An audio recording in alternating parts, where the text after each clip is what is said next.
Bonjour, Sunley pour Mac Journal 77. Je suis à Saint-Germain-sur-Morin pour l'inauguration de la nouvelle barrière voilà, qui sépare le chemin de fer et la route. Ouais. Pour la SNCF, un petit cadeau. La ligne a été ouverte le 11 juillet 1902. Nous n'y étions pas. Elle fait une longueur de 9 km,945. Ça a commencé par des locaux vapeurs, d'où le S de sifflet sur le panneau, hein, qui devrait être normalement un code klaxon, mais c'est un S. Après, il y a eu des autorails, AEK et Picasso X3800. Quand je suis arrivé moi en 71 à Saint-Germain, c'était encore l'autorail.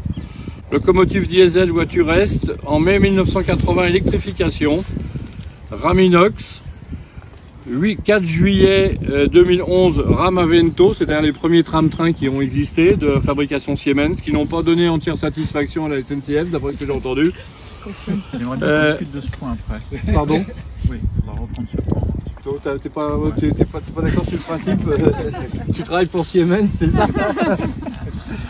Le 9 mars 2022, Ram Dualis Citadis, et aussitôt, nuisance sonore supérieure à 90 décibels puisqu'on a fait des mesures. Toutes les demi-heures, un passage de train, c'est remonté jusqu'à la députée de Patricia Lemoine. On a fait une concertation avec les gens de la SNCF, notamment avec Madame Marceau, nous tous les deux, pour essayer de trouver la meilleure solution. Il y avait une solution qui existait, c'était de fermer purement et simplement le passage à niveau. On a un problème, c'est qu'on a un cultivateur. Bon, aujourd'hui, il va pas venir, à mon avis. Il nous a séché, puis il a coûté des ondes. On a un cultivateur et on a des services techniques qui entretiennent un ouvrage d'art un peu plus loin pour anti-inondation, donc ce n'est pas possible. Il a donc été décidé par la SNCF la mise en place d'un passage à niveau automatique que nous voyons aujourd'hui, qui ont eu quelques péripéties techniques, on va dire, pour pas en dire plus, mais je vous laisserai parler après des péripéties. Enfin, tout est réglé, puisqu'aujourd'hui ça marche.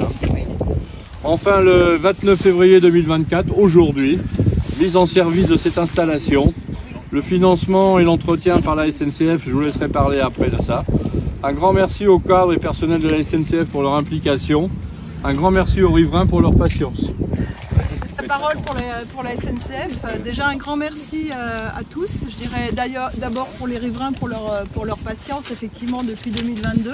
Mais je dirais aussi merci aux élus de Saint-Germain-sur-Morin qui ont été à la fois très exigeants vis-à-vis de SNCF, mais constructifs et réalistes, je dirais. Ah, ça va, chouette.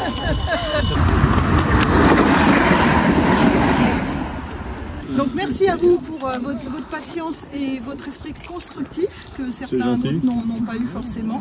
Classique entre les riverains et les contraintes d'exploitation ferroviaire. On a des sujets autour des passages à niveau, on a parfois des sujets autour de la sonorisation dans les gares avec des riverains dans des milieux plus urbains.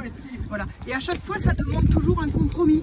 Parce qu'en fait, s'il y a des klaxons et des sifflets sur le train, c'est pas par plaisir, c'est juste une question de sécurité. Et ça, c'est important de le dire, c'est que la sécurité, on ne peut pas y déroger parce que il y a effectivement des agriculteurs qui passent, des véhicules de service de la commune, mais il y a une école en plus.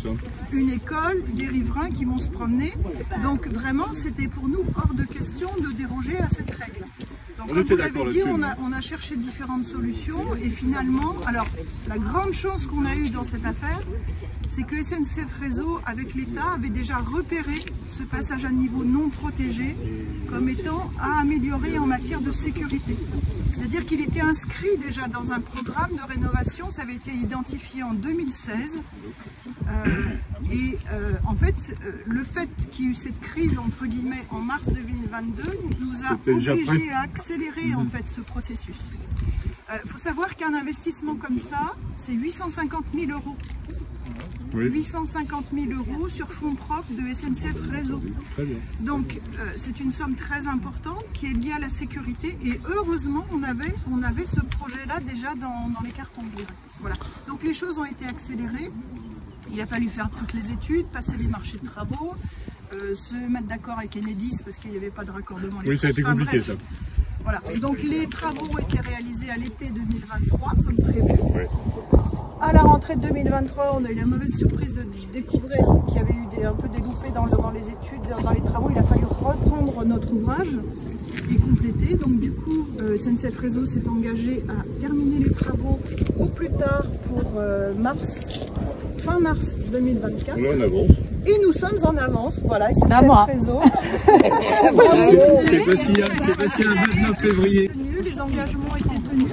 Nous, côté Transilien, nos conducteurs, depuis ce matin, non plus à siffler, en cas général, hein, comme c'était le cas d'avant, ils avaient l'obligation vraiment de le faire à chaque passage dans les deux sens. Tout à fait. En revanche, ils le feront toujours en cas de danger, Ah, ça, c'est pour identifier, etc. Alors, moi je voudrais insister sur une chose encore, c'est que le SNCF Réseau a énormément de travaux à faire en Ile-de-France. Vous avez conscience qu'il y a les interconnexions avec les gares du Grand Paris. Bientôt on va ouvrir EOL, le RER E, jusqu'à Nanterre, puis jusqu'à Mantes.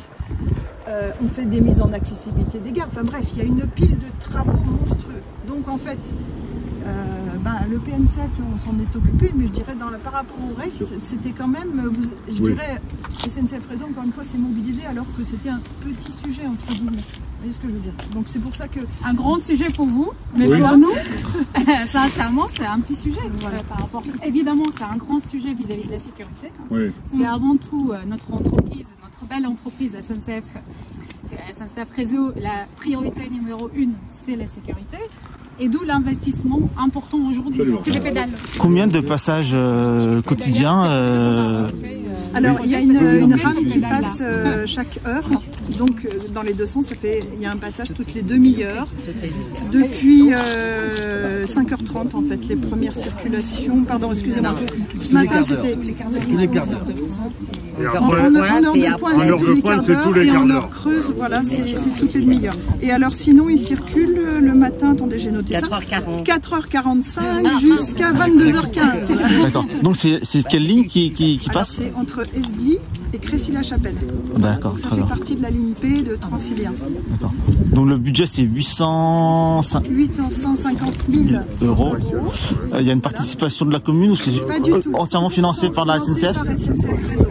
D'accord, très bien. Ok. Super. On est là aujourd'hui pour inaugurer donc le passage à niveau numéro 7 parce qu'il y a quelques mois de cela et légitimement les riverains nous ont contactés pour nous dire que suite au changement de la rame du Alice et le klaxon là, était devenu insupportable. Moi-même habitant la résidence Saint-Michel, on n'était pas très ravis de ce nouvel équipement. Donc le maire nous a demandé de rencontrer rapidement avec Michel la SNCF pour trouver une solution. Comme Madame Marceau vous l'a expliqué, des réunions trimestrielles ont eu lieu et du coup on a réussi à trouver un compromis pour cesser le bruit, et surtout, on tient aussi à le dire, c'est un financement 100% SNCF, la commune n'a pas engagé 1 euro sur ce financement, on tient à le dire quand même, parce que voilà, et donc on a trouvé cette solution parce que effectivement on a des riverains qui passent juste derrière pour accéder au bras mort du Morin à pied, puis pour marcher. On a un groupe scolaire qui draine presque 500 enfants quotidiennement. Donc il était devenu urgent au bout d'une certaine année de sécuriser le passage à niveau. Et donc le compromis a été trouvé dans bonne intelligence et c'est très bien.